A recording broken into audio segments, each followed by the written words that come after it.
one form of exercise a day, for example, a run, walk or cycle, alone or with members of your household, any medical need to provide care or to help a vulnerable person, and travelling to and from work, but only where this is absolutely necessary and cannot be done from home.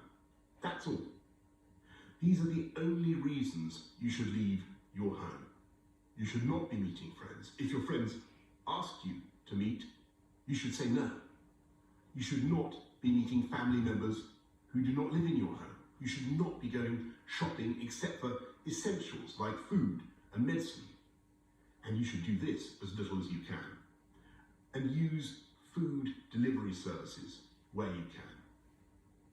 If you don't follow the rules, the police will have the powers to enforce them, including through fines and dispersing gatherings. To ensure compliance with the government's instruction to stay at home, we will immediately close all shops selling non-essential goods, including clothing and electronic stores, and other premises, including libraries, playgrounds and outdoor gyms and places of worship. We'll stop all gatherings of more than 2 people in public, excluding people you live with. And we'll stop all social events, including weddings, baptisms and other ceremonies, but excluding funerals.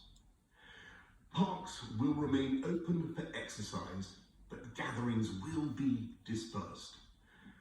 No Prime Minister wants to enact measures like this. I know the damage that this disruption is doing and will do to people's lives, to their businesses and to their jobs.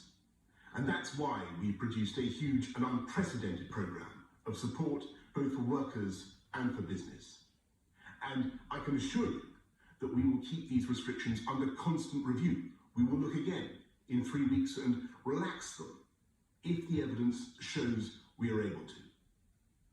But at present, there are just no easy options.